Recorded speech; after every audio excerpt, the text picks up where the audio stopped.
증시에서 많이 좀 잊혀진 업종 섹터 중에서 건설업이 있습니다. 건설업. 건설 경기 너무 안 좋죠. 그 중에서 그나마 나왔던 주택 경기도 최근에는 또 흐름이 안 좋은 흐름이 이어지고 있고요. 사실 건설업이 국내 총생산의 약 15%를 차지해서 우리나라 입장에서 정말 빼놓을 수가 없는 산업이긴 한데요. 어떻게 더 나아질 수 있을까요? 여기에 더 기술이 덧대지면서 부가가치를 더 높일 수 있다고 하는데요. 설계부터 시공까지 데이터, 로봇, AI까지 더해지고 있는 그 산업 같이 한번 살펴보시죠. 미래 생활 사전 시간입니다. 조가연 벤처 캐피탈리스트와 함께합니다. 안녕하세요. 네, 안녕하세요. 콘테크라고요?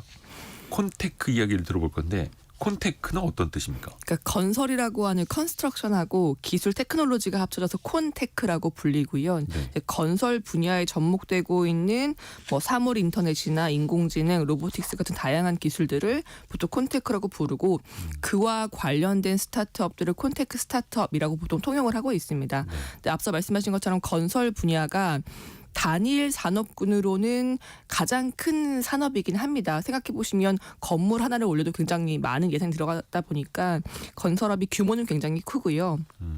조금은 시일이 지났지만 2021년도 기준으로 전 세계 건설 산업 규모가 12조 달러. 우리 돈으로는 당연히 이게 경이 넘어가는 돈이고요. 한국 같은 경우도 업황마다 다르지만 매년 약 200조 원에서 한 300조 원대 시장을 형성하고 있다라고 얘기를 하고 있습니다. 진짜 큰 시장이죠, 건설. 네, 이제 그만큼 큰 시장이다 보니까 당연히 여기에 접목되어야 할 기술들도 굉장히 많이 필요한 거고요. 그만큼 혁신 기술들이 도입되면서 이제 소위 얘기하는 디지털 전환, DX라고 하는 트렌드가 이루어지고 있다. 네. 이제 그런 관점에서 콘테크 그리고 콘테크 관련 스타트업들도 좀 주목을 받고 있습니다. 근데 앞에서 잠깐 말씀드린 것처럼 우리 건설업계가 정말 불황 아닙니까? 너무 힘들지 않습니까? 일단은 그 진단부터 좀 하고 들어갈까요? 뭐 원인은 너무나 많이 아실 것 같아요. 예. 코로나19를 기점으로 특히나 불황 요소가 굉장히 많이 늘어났고 물가도 상승하고 인건비라든지 그리고 이제 글로벌 공급망이 조금은 어려워지면서 일부 주요 원재료들 수급이 잘 안 됐던 것들도 가격 상승을 좀 이뤄냈습니다. 그렇다 보니까 글로벌 건설 산업들의 그 영업이익률, 마진율이 좀 하락이 됐던 거고요. 하지만 여전히 매년 건설업 자체의 규모는 2%, 3% 정도는 성장을 하고 있습니다. 그러니까 중장기적으로는 이제 성장을 하고 있으나 이익률의 관점에서 좀 문제가 있었던 거고 또 다른 문제점 중에 하나가 그 기술 도입이나 작업 효율화를 위한 노력이 좀 부족했다라는 것도 지적이 되고 있습니다. 여러 가지 컨설팅 보고서를 보면 디지털 기술 또는 이런 혁신 기술들을 도입하고 현장에서 전환이 이루어지는 것들이 가장 낮았던 업종 중에 탑2 손꼽히는 두 곳이 건설업이 하나가 껴져 있었고요. 네. 이제 그런 것들 때문에 작업 과정이 너무나 좀 낙후되었다. 여전히 사람에게 의존적이다라는 단점들도 이제 마진 또는 영업 효율화가 좀 안 되고 있는 그 단점으로 꼽히고 있습니다. 그래서 결국은 효율화를 더 높이기 위해서라도 기술 투자가 불가피하다 이런 거네요. 기술이 같이 또 접목이 되어야겠고. 그러니까 효율화가 안 됐다는 것은 그만큼 앞으로 혁신할 부분이 많이 남아있다라는 좀 긍정적인 해석도 가능할 것 같고요. 그러네요. 사실 그 맥킨지 보고서를 보니까 네. 전 세계 건설 현장에서 불필요한 비용이 발생하는 게 전체 건설업의 적게는 5%, 많게는 한 15%까지 된다고 해요. 그러면 아까 한국 같은 경우도 약 200조 원 시장이라고 한다면 그중에 5%에서 15% 정도는 발생하지 않을 불필요한 비용이 나가고 있는 것들이고 이런 것들은 대부분 현장에서 어떤 작업 관리가 좀 효율적으로 이루어지지 않는다거나 어떤 건설 전 과정의 데이터가 좀 부족하다거나 또는 데이터가 관리가 안 되고 있다거나 아니면 현장에서 의사소통 문제 같은 것들도 이런 작업 비효율의 문제로 지적이 되고 있습니다. 이제 그렇다면 여러 가지 기술들을 적용해서 이런 것들을 좀 더 개선시킬 수 있다면 우리가 매몰시켰던 그런 5%에서 15% 정도의 비용도 좀 절감할 수 있지 않을까라는 긍정적인 전망도 나오고 있습니다. 열려있는 시장이 많다라는 거고 또 혁신이 이루어지려면 투자를 또 많이 해야 되잖아요. 실제로 투자도 많이 이루어지고 있습니까, 현재? 가장 많은 투자가 이루어졌던 정점이 2021년도고요. 네. 해석하기로는 아무래도 2020년도에 코로나를 거치면서 건설 현장이 너무나 어려웠고 특히 이제 대면 근무가 좀 한계가 생기다 보니까 좀 비대면을 할 수 있는 기술들 그리고 이런 작업 기간을 최대한 단축시키면서도 좀 빠르게 건설할 수 있는 이런 데이터 기반의 그 비즈니스 기술들이 좀 접목이 됐다라고 보고 있고 그래서 글로벌 건설 신기술 그러니까 콘테크라고 불리는 이런 스타트업들에 이루어진 전 세계 투자가 2021년도 기준으로 약 한 30억 달러 이루어졌습니다. 물론 그 이후로는 매년 투자 규모가 조금씩 줄어들고 있는 추세이긴 합니다. 이제 아무래도 그 투자할 수 있는 여력이 좀 제한적이다 보니까 2021년도에 상승기를 찍은 다음에 조금 하락하고 있는 건 맞고요. 다만 그럼에도 불구하고 투자가 되고 있는 영역들을 보면 좀 더 다각적인 기술들이 투자를 유치를 하고 있고 또 재밌는 게 정통적인 벤처 캐피탈이 아니어도 네. 이제 건설 대기업들 또는 이런 토목 분야와 관련되어 있는 이런 큰 기업들이 일종의 전략적인 투자로 이 컨테크 스타트업 투자에 좀 참여를 하고 있습니다. 글로벌 비중으로 보면 전 세계 건설 스타트업 투자 중에서 약 30% 정도가 이런 대기업들 또는 이런 관련되어 있는 전통 플레이어들이 투자를 하고 있어서 전략도 투자가 좀 많이 이루어지는 그 산업 중에 하나다라고 보고 있습니다. 오히려 어려울 때일수록 또 좀 생산성을 높이기 위한 투자를 또 해야 하니까요. 우리가 이제 콘테크 건설 쪽에 쓰이는 이제 테크놀로지를 이제 살펴볼 건데 대표적으로 어떤 기술들이 있습니까? 저희가 그동안 얘기했던 거의 모든 기술들이 다 들어가 있습니다. 여기에는 당연히 AI도 있고요. 네. 빅데이터도 있고요. 사물 인터넷도 있고 뭐 흔히 얘기하는 뭐 로보틱스, 드론 그리고 컴퓨터 비전 기술 정말 내노라 하는 기술들은 다 모든 들어간다. 산업에 다 쓰이고 있습니다. 네. 생각해 보시면 건설이라고 하는 그 작업장을 생각해 보시면 사람들 관리도 필요하고 의사소통도 필요하고 그쵸. 안전 관리를 위해서 뭐 경보 같은 것도 필요하고요. 그렇다 보니까 정말 많은 기술들이 쓰이고 있는데 네. 그 성장 가능성 또는 혁신을 이뤄낼 가능성이 높다라고 전망하는 순으로는 가장 많이 꼽히는 것들이 이제 사물 인터넷 IoT와 인공지능이 쓰이고 있고요. 또 실제 건설 현장을 온라인 또는 디지털로 그대로 구현하는 디지털 트윈 기술, AR, VR 기술 그리고 그 빌딩의 모든 정보를 온라인으로 관리할 수 있는 BIM이나 이제 스마트 빌딩 관리 이런 것들도 쓰이고 있고요. 그리고 뭐 공정 자동화나 로보틱스 드론 같은 것들도 한 5-6번째로 꼽히고 있는 신기술 중에 하나입니다. 그 IoT라고 해서 이제는 정말 많이 쓰는 표현이 됐는데 사물 인터넷 온 띵스 여기저기에 다 인터넷 다 어떻게 보면 연결할 수 있다라는 거잖아요. 이것도 빼놓을 수가 없죠.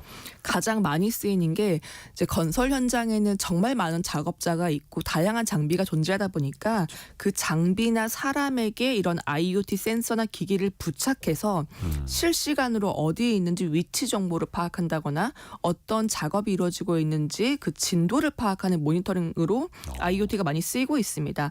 당연히 자재나 장비에 붙이면 관리를 좀 효율적으로 할 수 있고 사람에게 붙이면 안전사고를 예방을 할 수 있고요. 그리고 이제 건설물에 붙이면 이제 유지 보수나 이런 관리 감독도 할 수 있다라는 장점이 있습니다. 실제로 그 기존의 전통적인 중장비 제조사들도 본인들이 가지고 있는 뭐 트랙터나 이런 굴삭기에다가 IoT 장비를 센서를 붙여서 본인들의 장비를 조금 스마트하게 만드는 그 시도를 하고 있고요. 스타트업 쪽에서는 트라이엑스 테크놀로지스나 웨이크캡이라고 하는 미국의 스타트업들이 좀 주목할 만한데요. 네. 이곳들은 뭘 하냐면 작업자의 옷이나 작업모에다가 붙일 수 있는 웨어러블 그 IoT 센서를 개발을 했습니다. 근데 그렇다 보면 작업자가 어디에서 어떤 장비를 가지고 어떤 작업을 하고 있는지 측정이 가능하고요. 동시에 뭐 날씨가 너무 덥다, 날씨가 너무 춥다라고 한다면 이 작업자의 안전을 위해서 어떤 작업을 좀 중단시킬 수도 있습니다. 그리고 그 업무 동선이 겹치지 않도록 관리를 한다거나 혹시나 작업자가 뭐 넘어지거나 어떤 그 충격이 가해졌을 때 그 신호를 관리 감독자에게 바로 안내를 하고 동시에 작업자 위치를 그 밝혀내는 것들도 할 수 있거든요. 그렇다 보니까 이런 그 IoT 센서가 일종의 안전 관리에도 쓰이고 있다라고 보고 있고요.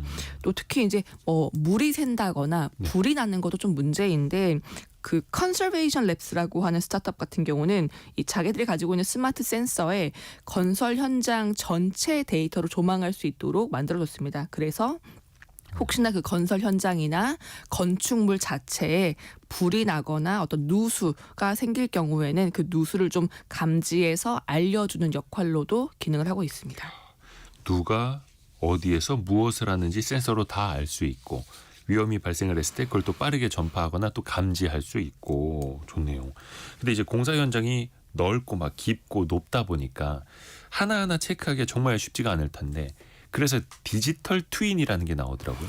이 디지털 트윈이라고 하는 게 아마 많이 들어보셨을 것 같아요. 지금 저희가 방송하고 있는 이 스튜디오 같은 경우도 이 스튜디오의 그 전체 모습을 뭐 3D 모델링으로 구현을 한다거나 아니면 컴퓨터로 이렇게 볼 수 있도록 그 디지털화 하는 것이 모두 다 디지털 트윈이라고 불리는 기술들이고요. 네. 그 목적은 이 물리적인 공간을 가상 세계 또는 온라인 세계에 그대로 구현을 함으로써 그리고 동시에 이 물리적 환경에서 저희가 뭐 움직이고 말을 하고 있는 것들도 온라인으로 연결을 함으로써 이 모든 데이터를 다 축적을 하자라는 그 목표도 있고요.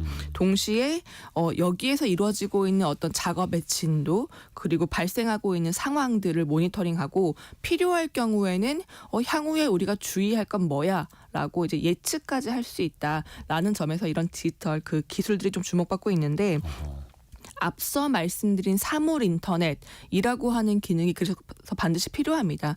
이걸 이제 구현하고 실시간 정보를 획득하려면 당연히 뭐 작업자가 입는 뭐 센서나 통신이 필요한 거고요. 동시에 자동으로 분석하려면 인공지능 기술도 필요하고요. 여러 가지 요소 기술들이 좀 접목되고 있습니다. 이제 대표적인 스타트업이 이스라엘의 그 빌다스라고 하는 스타트업인데 여기는 2018년도에 설립을 했고요. 인공지능과 이제 컴퓨터로 그 영상을 읽어낼 수 있고 이 시각적인 정보를 읽어낼 수 있는 컴퓨터 비전 기술을 활용을 해서 디지털 트윈을 만들고 있는 스타트업인데요. 예를 들어서 작업자 모자에다가 그 360도 카메라와 웨어러블 장비를 부착을 합니다. 네. 그러면 이 공사장 작업자가 이제 돌아다니면서 그 보이는 모든 그 시선들이 일종의 시각화된 데이터로 그 가상 공간에 올라갈 수 있는 거고요. 스캔이 쭉 되는 거예요. 맞습니다. 그리고 인공지능이 이 보이는 시각 정보를 분석해서 지금 뭐 몇 층에 어떤 작업이 이루어지고 있는데 뭐 욕실이 몇 프로 정도 만들어진 것 같다. 이런 정보들을 분석을 할 수 있고 그걸 인식만 해도 예, 맞습니다. 왜냐하면 지금 가지고 있는 본인들의 설계도와 작업 현장의 진척도를 비교해 볼 수 있는 거고요. 네. 그리고 혹시나 지금 우리가 원래 그 목표했던 개발 목표 또는 건설 목표와 대비했을 때 좀 느린 것 같다, 빠른 것 같다라는 것들도 추정을 할 수 있습니다.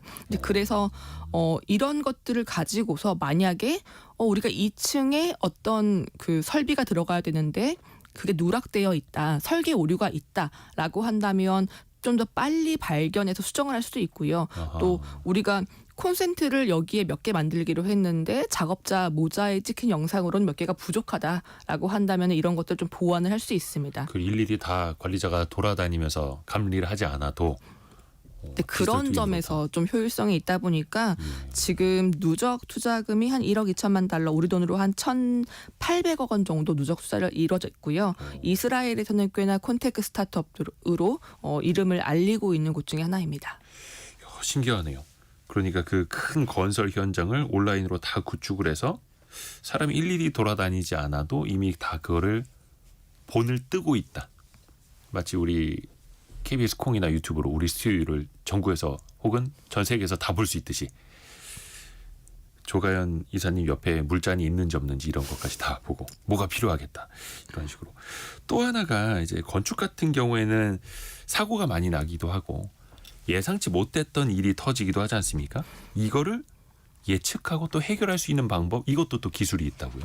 그 앞서 말씀드린 디지털 트윈이라고 하는 것과 좀 연결지어서 네. BIM이라고 해서요. 이제 건물 정보 모델링 BIM이라고 하는 분야가 있습니다. 이게 네. 그 건설업에서는 상당 부분 이미 통용되고 있는 단어 중에 하나인데 예를 들어 건물을 설계하고 시공하고 건축이 완료된 뒤에 유지보수 관리하는 그 전 과정을 네. 디지털 공간의 3차원으로 모델링을 하는 것입니다. 그러니까 말 그대로 이제 구현을 하는 거죠. 그래서 네. 현장의 정보를 누적하고 축적해서 관리하고 이게 단순히 건설 그 토목으로만 끝나는 것이 아니라 건설 후까지 계속 이어지는 것, 이 전 과정을 BIM이라고 부르고 있고요. 어떤 기록까지들도 다. 맞습니다. 그러니까 데이터까지 포함을 하는 거죠. 이 BIM이 미국이나 영국이나 싱가포르 같은 곳에서는 공공건설, 특히 대규모 공공건설을 할 때에는 반드시 이 BIM을 해야 된다. 즉 데이터 관리와 이런 3D 모델링을 꼭 해야 된다라고 의무화를 하고 있다고 알려져 있습니다. 근데 특히 이걸 하면 제일 좋은 것은 우리가 맨 처음에 계획했던 설계와 실제 시공간에 오류는 없는지, 우리가 작업을 잘못한 건 없는지 이제 이런 것도 좀 미리 볼 수 있고 비용이나 시간 같은 것들도 이제 계획과 계속 비교를 하면서 좀 더 효율적으로 관리할 수 있고 이제 건축 사후에도 데이터 관리를 할 수 있다는 점에서 좀 장점이라고 이야기를 하고 있고요. 이 BIM이라고 하는 기술이 잘 구현되려면 당연히 앞서 말씀드린 것처럼 이런 IoT 센서라든지 데이터 축적이라든지 그리고 나아가서는 인공지능을 활용해서 비대면으로 모니터링하는 것까지 여러 가지 요소 기술이 필요한 분야이긴 합니다. 이게 또 의무화되어 있는 나라들도 있는 거고요. 당연히 그러면 그 산업은 성장할 수 있는 거고요. 콘테크 관련된 기업들이 상장한 데도 있나요? BIM 같은 경우는 사실 1980, 1990년대부터 많이 등장을 한 단어여서 상장사가 꽤 많이 있습니다. 아마 국내에서 관련 업계 분들은 좀 들어보실 수 있을 것 같은데 뭐 오토데스크나 벤틀리 시스템스 그리고 트림블 같은 대표 주자들이 전부 다 나스닥에 상장되어 있는 BIM 그 기업들이고요. 당연히 스타트업들도 등장은 하고 있습니다. 미국의 그 플랜 그리드라고 하는 스타트업 같은 경우도 이런 이제 BIM 분야에 좀 진출해 있는데 특히 여기서 잘 하려고 하는 것들은 우리가 가지고 있는 그 종이 도면을 태블릿 PC에 업로딩하는 이런 기술들에 좀 집중을 하고 있습니다. 네. 예를 들어서 이제 종이 도면을 보다가 작업이 좀 바뀌면 이걸 그때그때 이제 실시간으로 공유하기가 쉽지 않은데 왜 그 영화에서 나오는 것처럼 큰 테이블에다가 큰 청사진이라고 그러나요? 그 도면가다 쫙 펼쳐놓고 다시 하나 찾듯이. 맞습니다. 근데 이걸 이제 태블릿 PC에서 돌아갈 수 있는 일종의 그런 커뮤니케이션 플랫폼처럼 만들어서요. 그때 발생하는 도면의 수정이나 변경 사항들을 작업에 관련되어 있는 모든 이해관계자가 바로 알 수 있도록 만들어주고요. 딱 집어내면서. 네, 그리고 이제 같은 팀 안에서는 우리가 지금 어떤 작업을 하고 있는데 이걸 이렇게 좀 뭐 진척을 했으면 좋겠어라는 그런 실시간 협업도 가능하게 만들었습니다. 근데 사실 이 기술은 이 플랜그리드가 개발을 한 다음에 그 앞서 말씀드린 상장사인 오토데스크에 인수가 되면서 오토데스크가 이 일부 기능을 이제 인수해서 쓰고 있고요. 핀란드의 인프라키트라고 하는 스타트업도 좀 유명을 한데요. 여기도 뭐 건설 회사나 엔지니어나 이제 프로젝트를 맡긴 그 건축 소유자 모두가 참여해서 이런 클라우드 기반으로 건설 프로젝트의 정보를 실시간으로 공유하고 작업을 의사소통할 수 있는 것들을 좀 만들고 있습니다.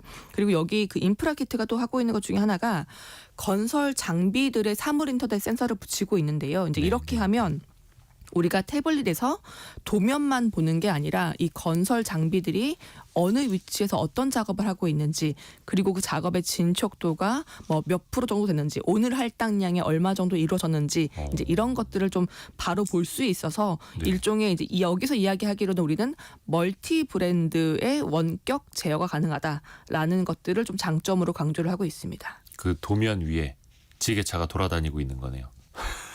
수정된 도면이 또 바로바로 나타나서 입력돼서 모든 사람들이 볼 수 있게 되고. 저도 이걸 이제 직접 써보지 못했지만 그 알려져 있는 기술의 그 한계로는 그 정도까지 가능하다라고 설명을 하고 있습니다. 진짜 영화 속에서 보는 그런 장면 같기도 해요. 그럼 유니콘 기업들도 있습니까? 막 조 단위 이상의 기업 가치를 받는 것들? 현재 시점의 유니콘 기업은 유니콘 콘테크 스타트업은 아직 없는데요. 네. 상장을 성공을 해서 굉장한 기업 가치를 달성하고 있는 기업은 있습니다. 그 미국의 프로코어 테크놀로지스라고 하는 상장사인데 네.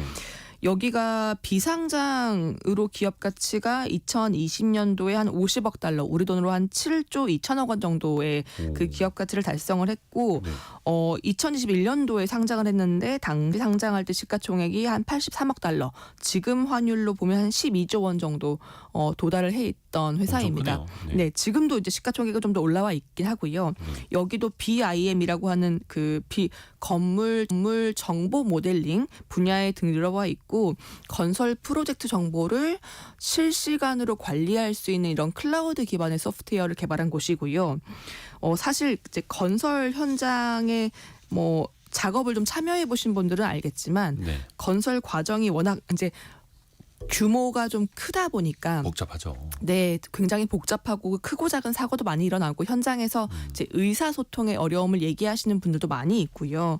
또 이게 이런 것들이 또 작업의 지연을 가져온다거나 좀 효율성을 하락시키기도 하는데 이런 그 문제를 일종의 통일된 클라우드 시스템을 통해서 우리가 통합 관리하겠다라는 기술을 내세우고 있고 전 세계 대부분의 국가에서 본인들의 클라우드 서비스를 제공을 하고 있습니다. 6277님이 듣고만 계셔도 많이 똑똑해지고 있다고 보내주셨습니다. 유익한 방송이라고 많이 배웁니다. 근데 우리가 그냥 건설 현장 안전관리 잘해야지, 더 효율적으로 해야지라고 했는데 실질적으로 그런 기술들이 많이 쓰이고 있고 기업 가치 12조 원 넘는 이런 유니콘 기업들도 해외에선 또 탄생을 하고 있는 거고요. 그 아까 도면 위에 마치 지게차 같은 게 나타날 수도 있다라고 말씀을 했잖아요.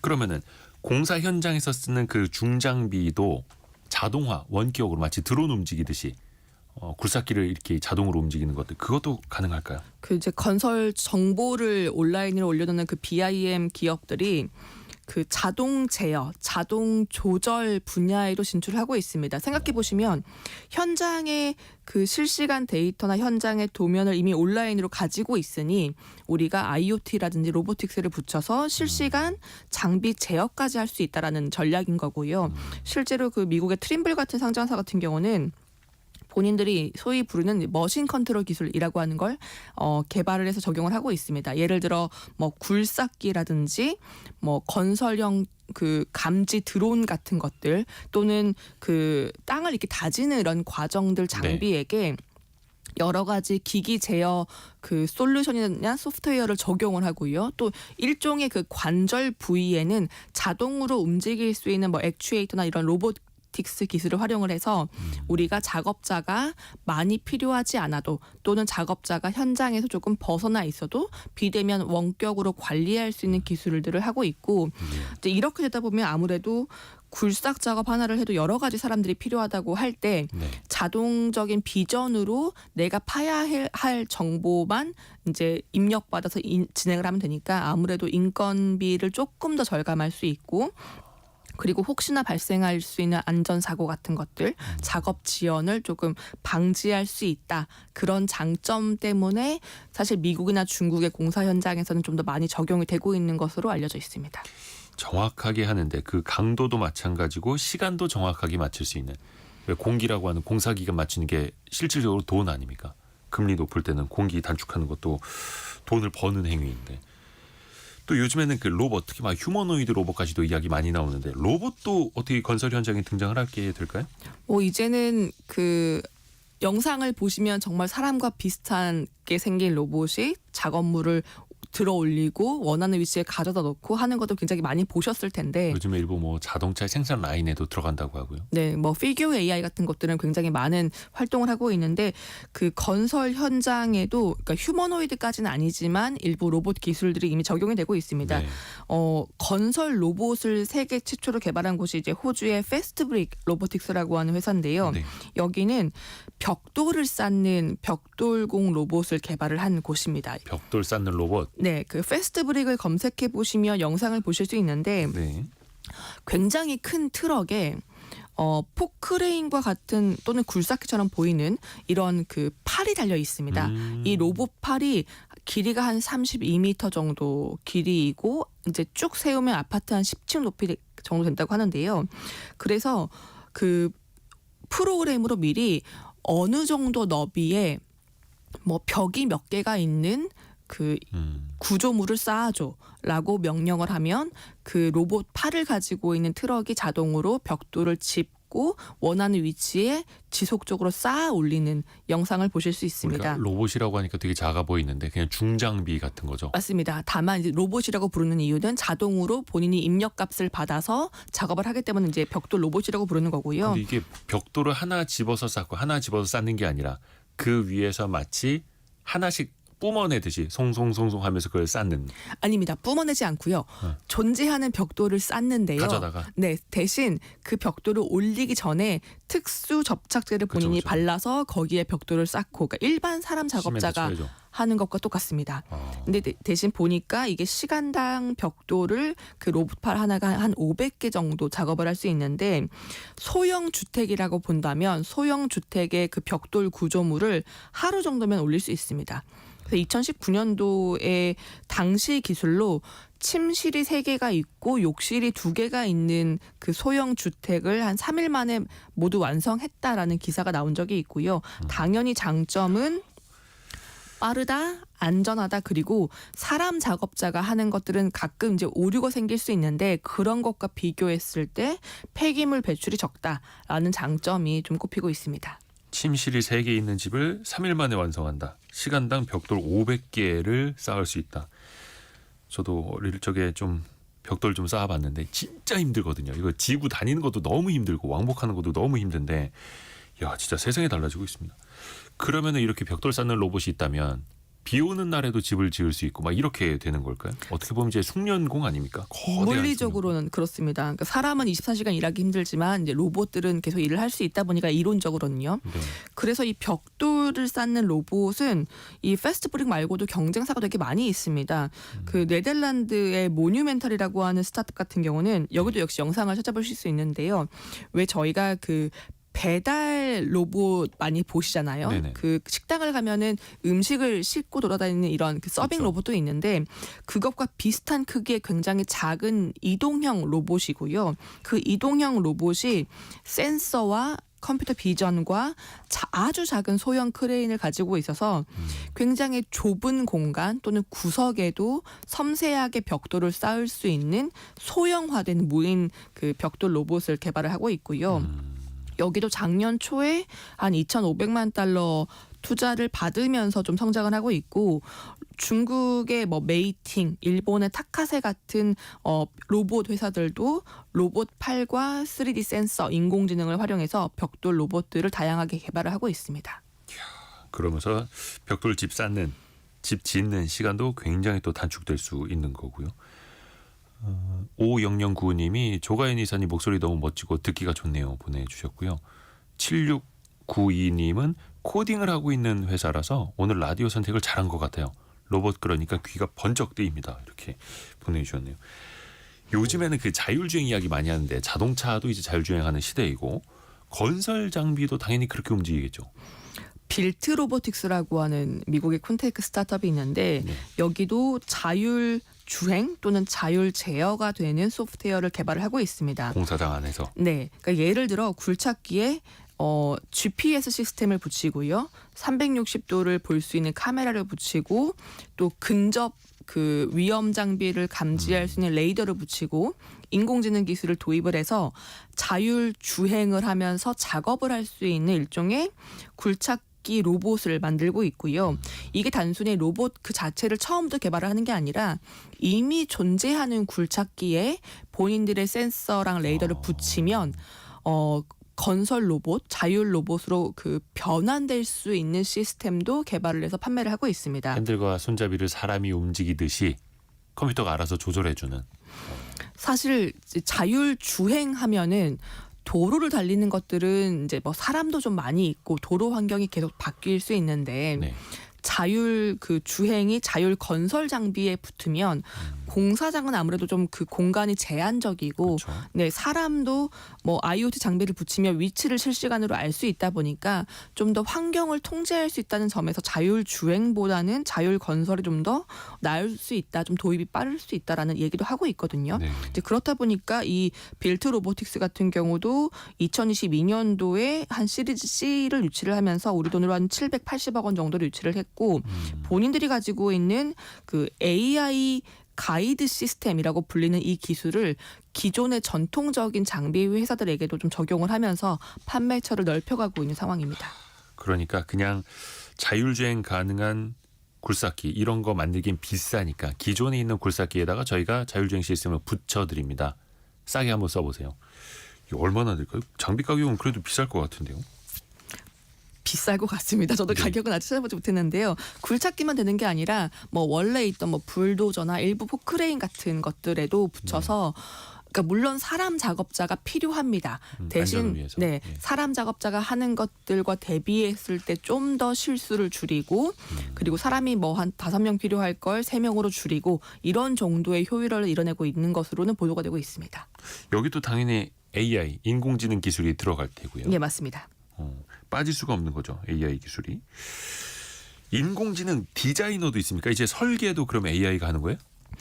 생각해 보면 저희가 그 생성형 AI를 가지고서 영상도 만들어내고 그림도 만들어내고 음성도 만들어내잖아요. 못하는 게 없는데. 네, 그렇다면 당연히 3D 건축 도면도 만들 수 있다라는 접근이고요. 예를 들어서 방 3개, 욕실 2개 있는 집을 짓고 싶은데 도면을 그려줘. 그럼 딱 설계해 주는 거예요. 네, 미국의 그 테스트핏이라고 하는 콘테크 스타트업이 말 그대로 이 생성형 AI를 활용해서 생성형 설계, 생성형 디자인 기술을 개발을 하고 있습니다.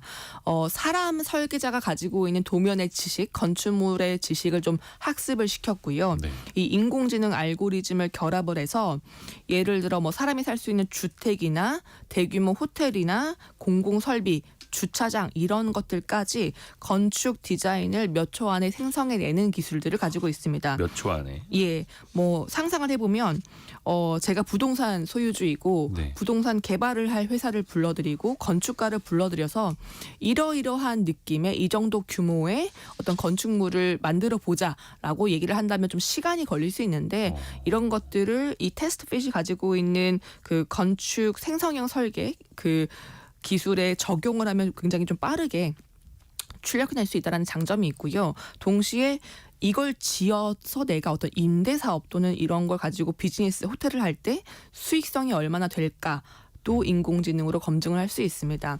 예를 들어 내가 주택 뭐 한 10층짜리 빌라를 짓는데 여기에 평형을 어떻게 넣으면 수익성이 좋을지 또는 주차장 규모는 어떻게 하면 좋을지 이 대지의 조건이 바뀌었을 때 설계는 어떻게 바뀌어야 되는지 이런 것들을 인공지능 알고리즘이 처리를 해주는 거고요. 예.